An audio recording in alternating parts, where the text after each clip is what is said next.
कहीं न कहीं एक माइंड में क्वेश्चन आ रहा होगा, नहीं आ रहा है तो इसके बारे में आप लोग ज़रूर विचार करिएगा कि हमारा जो रिज़ल्ट है, जैसे पहले आता था सेम वैसे ही आ रहा है, जो कि हमारा सब्जेक्ट 8 से 6 हो गया है। उसके बाद इक्वली हमारा 30% एमसीक्यू आ चुका है, तो फिर तो टाइम ही उतना नहीं लगना चाहिए। फिर भी पहले की तरह ही टाइम क्यों लग रहा है? आपको शायद याद होगा कि पहले हमारे जो मे 23 के एग्ज़ाम थे, उसका जो रिज़ल्ट था 5 जुलाई को आया था।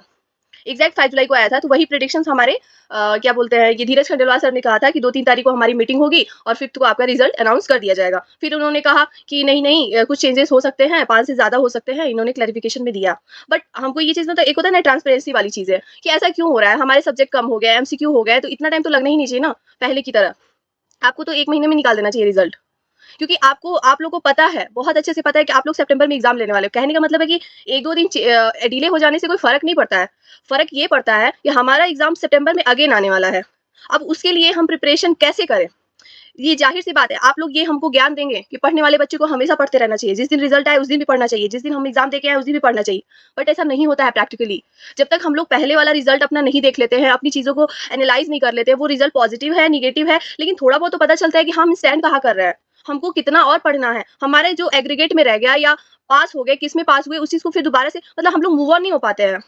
इंसान अगर ग्रुप 1 दिया है तो ग्रुप 1 में एक श्योरिटी भी नहीं आता है ना अंदर से कि अरे यार कैसे पढ़े, क्योंकि क्या होता है कि हमारा एग्जाम अच्छा जाता रहता है लेकिन फिर भी हम फेल हो जाते हैं, जो भी हमारा ह्यूमन एरर कह सकते हैं, जो भी चीज़ है। और हमारे आईसीआई के अंदर ये रूल्स भी नहीं है कि हम उसको सही करा सकें।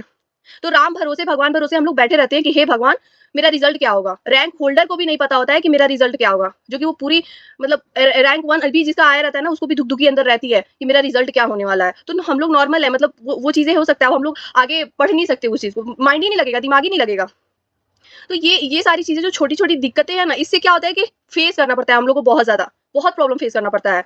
आप लोग ये चीज़ का मतलब क्लैरिफ़ाई करिए कि आप लोग जब हमारा रिज़ल्ट पहले ही की तरह सेम दे रहे हैं, पहले की तरह हमारा रिज़ल्ट हर चीज़ जैसे जुलाई में आ रहा है, फिर हमारे नवंबर में एग्ज़ाम होते थे, तो थोड़ा-सा टाइम रहता था। अभी तो सितंबर में एग्ज़ाम है, तो इसके बारे में तो आप लोग को सोचना ही होगा ना, जो कि आप स्क्रीन पे देख सकते हैं, आप लोग को याद ही होगा 5 जुलाई को हमारा May 23 का एग्ज़ाम का डिक्लेरेशन हुआ था। इस चीज़ पे थोड़ा-सा मतलब समझ में नहीं आ रहा है।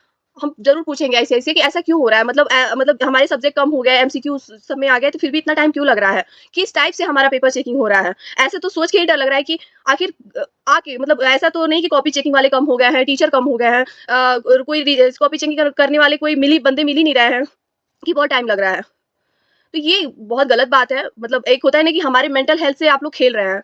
मेंटल हेल्थ खराब हो चुका है, हम लोग वेट कर रहे हैं कब होगा, क्योंकि पैनिक सिचुएशन है अभी, एकदम पैनिक सिचुएशन है, क्योंकि 2 महीने बाद नेक्स्ट एग्ज़ाम है। और कई लोग इसमें बोल सकते हैं कि आपको नहीं देना है सितंबर में, तो जनवरी में। ऐसा नहीं होता है, अब सीधे जनवरी का वेट कोई नहीं कर सकता है। हमारा अब आपने निकाला है कि हम सितंबर में एग्ज़ाम लेंगे, नवंबर से हटा के फिर ठीक है, अच्छी बात है। लेकिन उस चीज़ को मैनेज भी करना आप लोग सीखिए, क्योंकि उसको मैनेज करना आप ही का काम है। हम लोग तो 2 महीने में कैसे मैनेज करें? अब मान के चलो किसी का नेगेटिव आ गया, तो उस 2 महीने में कैसे मैनेज करेगा? किसी को बहुत ज़्यादा दिक्कत, मान लो कि बहुत कम नंबर आया किसी का, तो उस चीज़ को कैसे करेगा? वो अब जनवरी में शिफ्ट होगा, यही होगा ना? लेकिन हमारे पेरेंट्स नहीं समझते ये चीज़ को। हमारे पेरेंट्स का ये मतलब होता है कि तुम्हारा एग्ज़ाम सितंबर में, तो सितंबर में दो। इस चीज़ को हम लोग नहीं समझा सकते उनको। बहुत सारे बच्चे इस चीज़ से रिलेट कर रहे होंगे। हमारे पेरेंट्स नहीं समझते इस चीज़ को कि हमारा प्रिपरेशन नहीं हुआ है, तो हम आगे ना देके उसके नेक्स्ट में दें। उन लोगों को ये लगता है कि बच्चा कामचोरी कर रहा है और वो एग्ज़ाम देना चाहता ही नहीं है, इसीलिए नेक्स्ट अटेम्प्ट पे जा रहा है। बट बाकी ये चीज़ है कि जब तक हमारा अच्छे से प्रिपरेशन ना हो, तब तक हम एग्ज़ाम नहीं दे सकते हैं, वो चीज़ वाली बात है। तो प्लीज़ आप इस चीज़ को क्लैरिफ़ाई करिए कि आप रिज़ल्ट देने में इतना लेट क्यों कर रहे हैं। और सबसे बड़ी बात कि हमारे जो ये धीरज खंडेलवाल सर हैं, इन्होंने लिख दिया है सब कुछ कि ठीक है, इनका 99% चीज़ें जो प्रेडिक्शंस वाली होती है, सही होती है। बट अभी तक आईसीआई ने कोई क्लैरिफ़िकेशन नहीं दिया कि हमारा रिज़ल्ट कब आएगा, ये क्या है? मतलब ये जो नोटिफ़िकेशन है, ये हमारे आईसीआई के जो प्रेसिडेंट है, उनको देना चाहिए, ना कि इनको। अब इन पे हम भरोसा करें ना करें, क्या मतलब है? ठीक है, इनका प्रेडिक्शन सही होता है, वहाँ के सीसीएम है, सब कुछ ठीक है। लेकिन जो कनेक्शन है हम लोग का आईसीआई से है या इनसे है, ये बताओ? तो इन लोग का तो एक अलग ही मतलब कुछ भी करते हैं, ठीक है, अपना बोल रहे हैं, लेकिन आईसीआई को इस सब आईसीआई प्रेसिडेंट से मैं रिक्वेस्ट करना चाहूँगी कि आप लोग हम लोग से कनेक्ट रखिए, क्योंकि हम लोग इंस्टीट्यूट को जानते हैं और एक हमारे जो प्रेसिडेंट हम चुने जाते हैं, हम उनको जानते हैं, और अदरवाइज़ हम किसी पे कैसे बिलीव कर लें? बिलीव कर लेंगे तो आप लोग बोलेंगे तो आप लोग आईसीआई की नोटिफ़िकेशन पे बिलीव करिए। तो आप नोटिफ़िकेशन दे कहाँ रहे हैं? अभी तक एक भी नोटिफ़िकेशन आया कि आप अपना रिज़ल्ट कब अनाउंस कर रहे हैं? ये बताइए। तो ये सब सारी ट्रांसपेरेंसी लाना चाहिए, क्योंकि हमारा मेंटल हेल्थ बहुत खराब होता है। प्लीज़ रिक्वेस्ट है, हम लोग रिक्वेस्ट ही कर सकते हैं, क्योंकि आप लोग से बहुत छोटे हैं हम लोग। Please ICI please. Thank you so much guys, best of luck. आप लोग का रिज़ल्ट बहुत अच्छा आए। मैं प्रे करूँगी, बेस्ट विशेष है आप लोग के लिए। थैंक यू सो मच, मिलते हैं नेक्स्ट वीडियो में। Thank you.